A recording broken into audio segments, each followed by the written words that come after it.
Alright, we so back. They just added prime Jon Jones from 2018 in his Gustafsson fight where he just like destroyed him.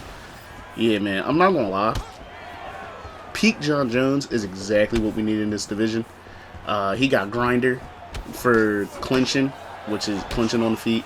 He also got frontal assault, and he got razor sharp for his elbows and his knees, right? And basically, all your weapons you want to use are basically just those three. He has marathoner too, but the main thing you need to focus on frontal assault because his side kicks, his teeps are all gonna be literally 100 speed, 100 accuracy with that perk. He also, with the razor, same thing. Like, elbow is going to be like 99 speed with 100 accuracy with that perk. And then, on top of all that, he has 100 clinch. He has 100 clinch control, and he has 100 clinch striking.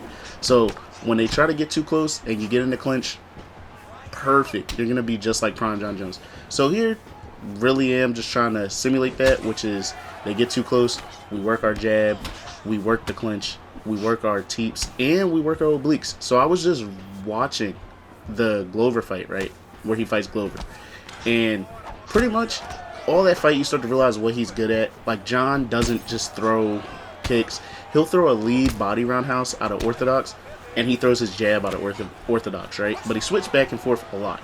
And he likes to throw the step-in lead elbow. He likes to go on his obliques. His rear leg obliques throws them out of southpaw. His head kicks throws them out of southpaw. His switch kick throws it out of southpaw. Like, all his main kicks come out of southpaw. So when I was in this fight, I was like, let me work out of southpaw, because you do have, one, you have 99 blocking. Two, you have 99 footwork, and you have 99 switch stance. So this Jon is literally really good on the feet. Can do whatever it wants. So here, pretty much against Alex, what are we good at? Keeping the distance, working our jab, working our obliques, and our side kicks. And this Alex is really just trying to be straight power, but since I'm throwing so many weapons at him and not throwing a lot of volume, I'm throwing a lot of ones, twos, as in the count strike, not as in the punches. So I'll throw my jab, then I'll double up on the jab, then I'll throw one kick, then I'll back out of range, then I'll step into range, not throw anything, switch stances. It's very confusing if you see it and you're not good at recognizing patterns. That's why single strike high variance is a good way to mix up your opponent. So right there, knew he was going to throw the uppercut, slip off the center line, two hooks to the body. Jon has very good cardio. He has 99 takedowns with, I believe he has 100 takedown with like 100 top control as well. This Jon Jones is cracked. I'm not going to lie to you. And the main thing here, since we are in control, we're getting the main thing, which is the cardio battle. Because this Jon is supposed to fight, since he doesn't have a bunch of power in his hands, you fight for more than one round most of the time. And with that being said, that means you have to pace yourself for fighting for more than one round most of the time. You're not just gonna knock people out with Jon Jones with your fist. Now, if they run into head kicks, cool. They run into front kicks, cool, because you have the 98 kick power with like 99 kick speed. It's ridiculous. 100 kick speed, I believe, on your teeps, front kicks, side kicks with the perk. So again, very much use your inside striking, your outside striking, my fault. Use your jabs, use your straights, use your teeps, right? When you get inside, use your elbow. When you get on the ground like this because he made a mistake, you have 100 ground striking. So you take your time, you get your denials, and what do? You posture up. Throw a few strikes. Don't let them reverse you, but throw a few strikes, take your time, switch to side control, switch to a dominant position. Get a denial, you can get somewhere to crucifix. Crucifix is possible here. Full mount is possible here. Now right here, I'm trying to bait him into going up because Jon Jones has 94 sub offense. We bait him into going up. We jump on the submission, right? He's gonna go right. Saw that coming a mile away. Immediately jump on the guillotine, right? Over. So when you do that, choke submissions, guillotines, rear naked chokes, things like that, literally take stamina purely off of your stamina bar, right? So it took a big chunk of his stamina right away, right? So then we're good here. Get a few denials, stamina still getting cooked. Now we have the cardio advantage, we have the damage advantage, right?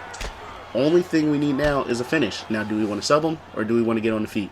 Not gonna lie to you, I know I could probably sub him right now at this point in time, but it's more exciting to get a knockout. So we're going to get up here. We're going to get up here. And then we're going to take our time, pick them apart on the feet. That's what I feel like everybody want to see, so that's what I did. Do I advise doing that if you were ranked? No. Don't do that in ranked. Don't even do that in quick play, honestly. But sometimes it's just more fun to get a knockout, you know? So we're going to take our time, use our weapons, and we get rocked. This is why you don't do things like this in ranked. But he doubled up twice for no reason to the body and gets KO'd.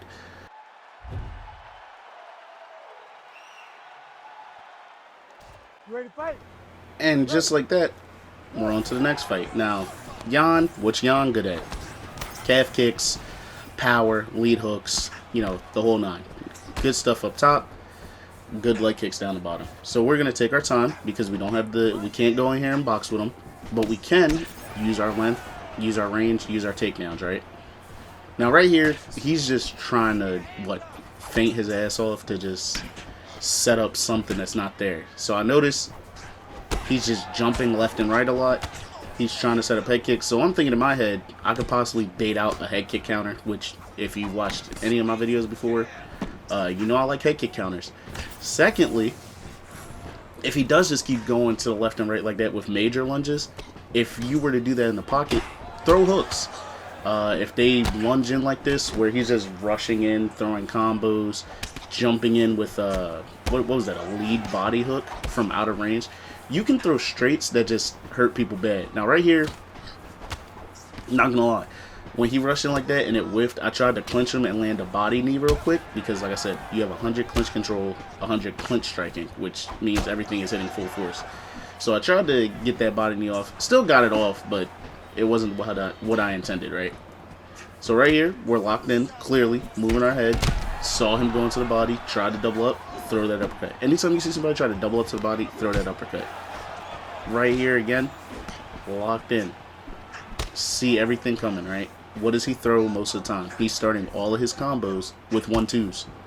What does Jon do a lot? Moves his head off the center line, retreats backwards, steps back in the lane, steps back into range, and then also starts off with his jab a lot. So I noticed starting off with my jab a lot was leading to him slipping. Him slipping means, one, more roundhouses, but two, we can work the body. That means knees, that means body jabs, that means obliques because he's moving his head a lot, which means he can't block anything low. Take your time and pay attention to what your opponent is throwing. We have a minute and a half left in round one. Now, I believe only a 3-rounder, but he's not going to make it through the fight if you keep doing all these bad habits. So we take advantage of the bad habits. We start throwing feints. If we throw feints, and that means he throws a head kick, we can bait out a head kick counter. Now right there, I leaned in something, but you have 99 blocking, you have like 98 chin, so you can take your time. Right there, I could have thrown a head kick counter. Lead high kick on that one. But I was moving. So also pay attention to if you're moving or not. Stand still and plant against people that move and throw a lot of strikes at you. Because if they're always lunging forward and you're planted, your strike is going to hit. Your strike is going to hit first. Especially if it's a jab or a straight. It's definitely going to hit first. If you throw like a front kick, it'll hit. You throw a teep, it'll hit. But even a hook, things like that. But I threw the axe kick at the end because in the Glover fight, Jon was throwing axe kicks at the end of the round for some reason, and he landed them. I'm not gonna lie to you, he landed them. He was beating Glover's ass. It's honestly one of the craziest 50-45s I've ever seen in my life. I think it was actually like a 50-44 or 50-43. But he beat him pillar to post. It was crazy. So then, here, round two. What did we do well? We landed outside of the range well. We switched stances well. We found our jab. We found our kicks well. So right here, you're going to pay attention. When we slip off the center line, right, I'm ripping to the body because Jon Jones does not have a lot of power. So if I can bring the cardio down, we could eventually either take him down, right, elbow him, get to his body, throw knees to the body, things like that, that just bring his cardio down, and then we could get an easy submission where you just take your time. Now right here, clearly landed a lot of elbows, did a lot of damage, punches to the body. He tries to go to the right. That's a really long animation. Stop that shit. Once you stop that, they can't really get up. Now right there, I did let him up because he was behind the black line, and I wanted to do a little bit more damage because, of course, it's more fun to do damage on the feet than to just grind out a slow takedown battle, and that's exactly what we got here. He tried to overextend, and we landed an uppercut. Drops him. Take his back, land some knees to the leg, because knees to the leg takes away your opponent's power. Leg kicks, knee stomps, all that, obliques, all those to the leg take away power. So it's not always about trying to get a leg kick TKO. It's more so about bringing the power down to make it easier as Jon Jones. Because what do you have? You have his normal has 86 power. This one, it has real power on it. They give him a +3. Problem is, +3 is still like 89 power. So you don't want to be out here just boxing with people's base power off rip. You want to do things to bring their power down. You want to bring their cardio down. Because if you can weaponize your cardio and land teeps and side kicks to the body, they'll be slower than you. They can't take punches as well. They can't take the knees as well. And the clinch striking, where you land knees to the body and elbows up top, will also cause cuts and pretty much just gives you a bunch of ways to win the fight as Jon. Right there, I missed a head kick counter. But he couldn't respond. So either I'm going to miss it or I'm going to be safe. There's no in between. And I started feigning and faking in the range and then stepping out with the signature Jon Jones, like putting your hand out and retreating. But as you know, this game doesn't have the thing where you can like frame off an elbow, so I can't put my hand out and then he tried to step in and I throw an elbow. But it's okay because we still found the range for it. We still did our thing. Right here, clearly he's throwing anything. He's looking for a weapon, but he's not finding an answer. He's pretty much discombobulated on what to do. He doesn't know what I'm going to throw. He doesn't know whether to go low, whether to go high. He doesn't know if I'm stepping in for range for real. He doesn't know what I'm about to throw. He doesn't know if I'm going high or low. That should have hit, by the way, because he literally went into my kick. But it's alright. So right here, missed the X kick, but it's okay.